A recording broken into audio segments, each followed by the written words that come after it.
Welcome back to the third episode of Film Talk Football. I'm Russell Nelson. And I'm Turner Keck.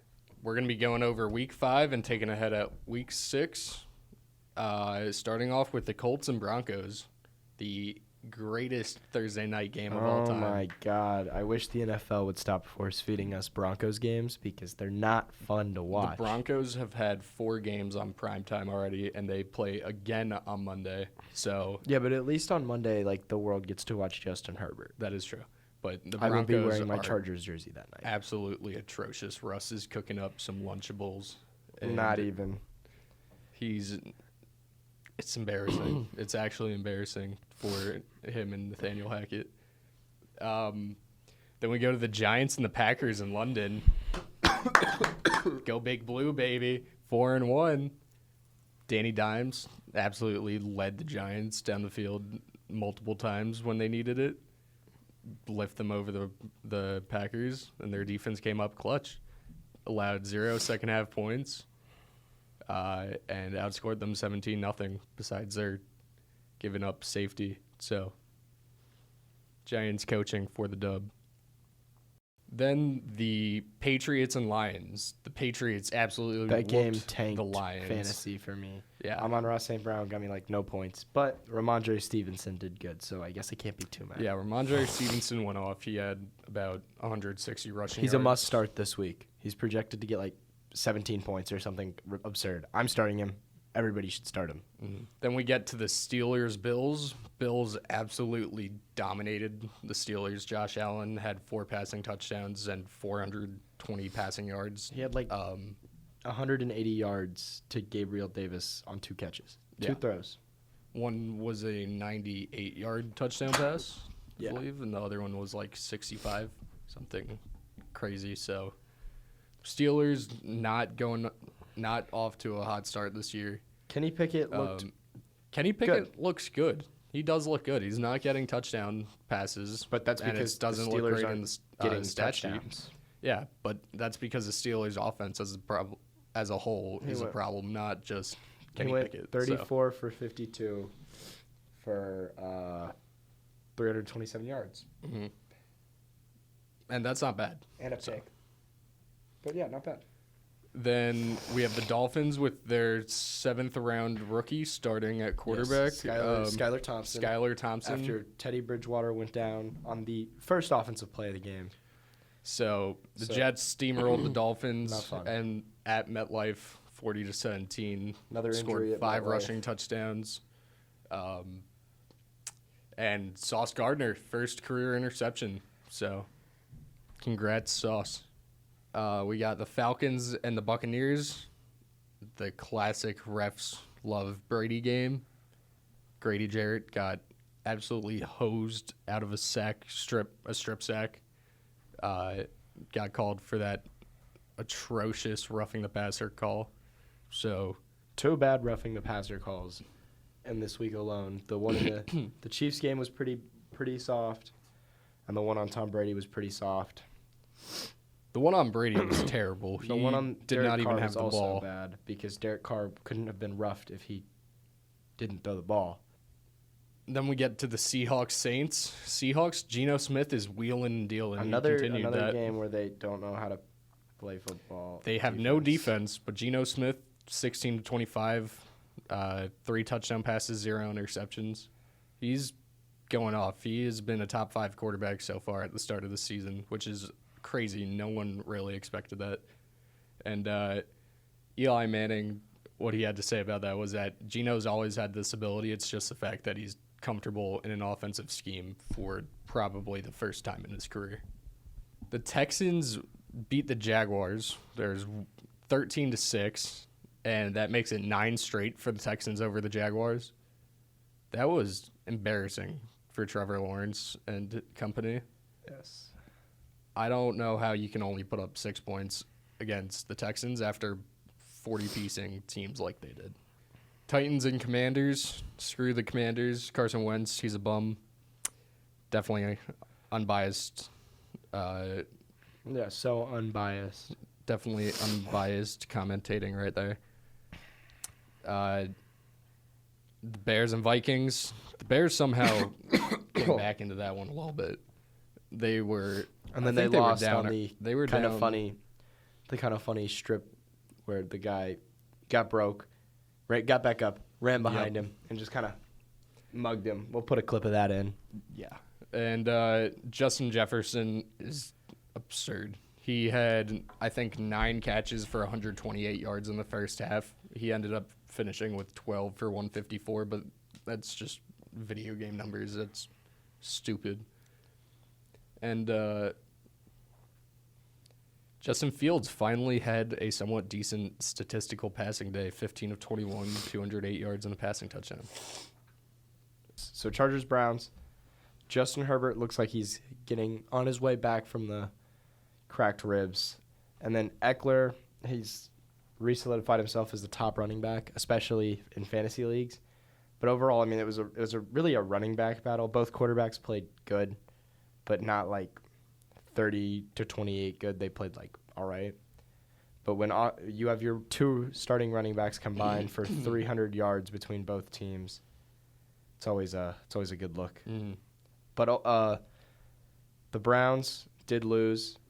They lost by 2. Their kicker missed 2 field goals, which hurt me in fantasy and really hurt Cleveland Browns fans, which I don't like the Browns. Go Not Chargers. sorry for at all. Go Chargers. After that, 49ers, Panthers. Panthers got absolutely whooped at home, enough to warrant the firing of Matt Rule after that. Yes. So Matt Rule's done in Carolina after 3 years. Baker Mayfield does not look like he is a starting caliber quarterback anymore. I actually saw a whole thing today. The Matt Rule hiring stems back to A.J. Brown pretending to be a dog and peeing in the egg bowl. Did you ever see that clip where he scores a touchdown and he gets on his knees like a dog and pretends to pee? That caused Ole Miss to lose. Ole Miss fires their coach. A bunch of stuff happens. There's a whole mess. And from what I remember, it would have involved Joe Judge ending up somewhere in college, I think, Matt Rule ending up in New York, and Stefanski ending up in Carolina. was the theory. Well, I'm glad we did not get Rule. I wanted him at the time. You had Joe Judge. It was like the same thing. Well, now we have better. So it was actually worse, but for the better. So, Then we get Cowboys, Rams. Rams, look, Matthew Stafford is... what is he doing? The Rams can't put together an offensive drive this year, and it's kind of confusing how, with all the talent they have on the field, they consistently should put up 25 a game. They should be much better than they are. And they're just not performing. Matthew Stafford's going to have to step up. Cooper Rush is still somehow undefeated as a starting NFL quarterback. So the more I look at the stats of that game, the uglier it is. Cooper Rush passed for 100 yards. That was it. Yeah. Eagles, Cardinals. Cardinals almost came back late. Their kicker missed a game-tying field goal attempt, so Eagles hold on to that one. They remain the only undefeated team in the NFL, and unfortunately, the NFC East. It's kind of crazy watching that. Yeah, the NFC East currently has the best record in football. So then the Sunday night slate, the Bengals, Ravens. Joe Burrow and Jamar kind of got babied. That was a good defensive showcase. Joe complained after the game. Or not really complained, but pointed out after the game that he had never been prevented from throwing the deep ball like that. He couldn't throw. I think that was the first game in his career where he did not either complete or attempt a 20-plus pass. And the O-line still looks really bad in Cincinnati. Really bad. I believe Burrow's been sacked the most out of any quarterbacks. He was sacked I'll pull up an additional statistical 3 times. He was sacked 3 times last night. Or many nights ago. My bad. Yes. For 27 yards. And, I mean, ultimately, what really won the game is the fact that once you cross the 50, if you're Baltimore, you're able to kick a field goal. Justin Tucker, the leg The man, the myth, the legend, He the had- greatest kicker of all time. He had 4 field goals, and he had 13 of their 19 points. Yeah. Justin Tucker is a first ballot Hall of Famer. Yes. I saw a next gen stat. If the uprights were half a yard wide from the direct middle of the field, Justin Tucker would still have been good on the kick. Yes. And he has a majority of his kicks actually go down that 2-foot lane. So that's precision. And then Monday night looked like we were going to see a nice upset. Raiders-Chiefs. The Raiders fell apart. Devontae Adams got charged with assault. And the Raiders, I respect the going for 2. I really do. I do too. But it did not work. And so on to week 6. For me, the games of the week, I feel like one of these everybody has circled. Bills-Chiefs. It's always going to be Josh Allen has it circled. Josh Allen's had it circled since the Bills found out their schedule. He's chomping at the bit to get at those guys. And it's going to be a great game. Mm-hmm. And then Vikings-Dolphins should be a pretty good game. There's really not a lot of great games to choose from next week, honestly. But in some Dolphins news real quick. 3rd string, 7th round rookie, Skylar Thompson will be starting with both Teddy B and Tua This out is with injury. First career start, right? First career start. And Tua is back practicing. But some other injuries on the Dolphins that I saw that affected us in the Jets game. Teron Armstead was out. Xavier Howard was out. I believe Robert Jones was out, and both Jalen Waddle and Tyreek were limited by injury. So it was a rough time. MetLife Field always taking injuries. On the topic of MetLife, we go my game of the week, the Giants-Ravens. Giants at home against the Ravens. They're 4-1. Just took down the Packers in what was one of their best wins in years. So, what? I'm looking at the stat comparison for the game. Lamar has 12 touchdowns. Daniel Jones has a 4th as many touchdowns. Yeah, I know. And Daniel Jones has completed exactly 7 less passes and attempted only 17 less. So, Daniel Jones needs to find a way to put the ball in the end zone. He's putting it in the end zone. He's not passing it into the end zone. They're just because dominantly of all the running it. teams, I feel like the team that's going to handle a running quarterback the best will be the Ravens.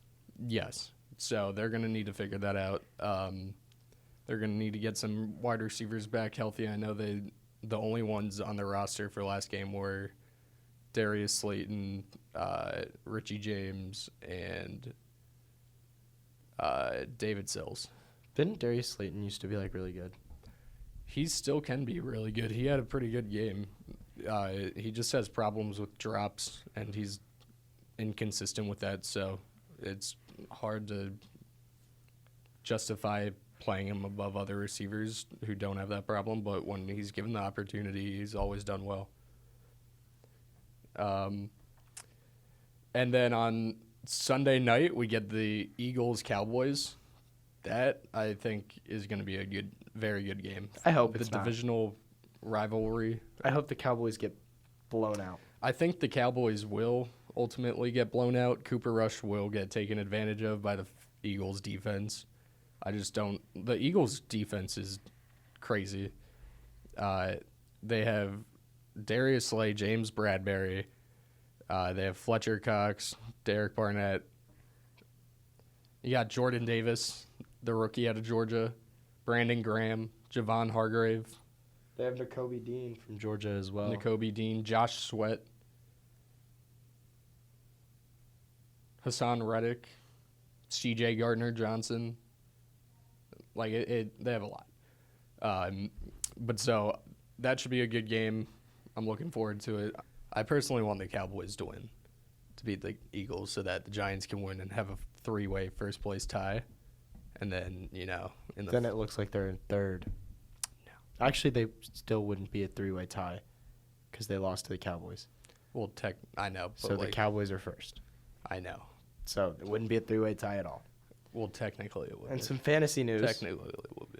Geno Smith, it's going to be a good pickup. I picked him up. I'm actually starting him this week over Joe Burrow.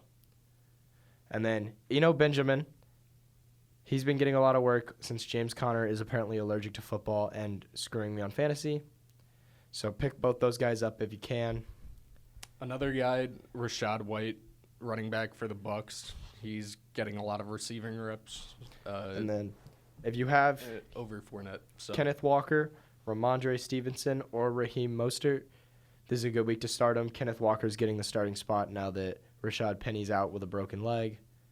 Ramondre Stevenson is going to get even more work with Damian Harris still out, and he's proven himself in an offense that you really have to prove yourself to get Belichick to use you. And then Raheem Mostert, with a third-string quarterback, the script is going to be a lot of running. Mike McDaniels is really good at drawing up runs, so he's going to get a lot of work. And I feel like they'll have a lot of short passing, quick passing. Yeah, a lot of quick passes to him as well. That's all we got for this episode of Film Talk Football. I'm Russell Nelson. And I'm Turner Keck. Thank you for tuning in, and we hope to see you again next week. Well, not next week because we're on break. Next episode. The next week. Next week. Goodbye.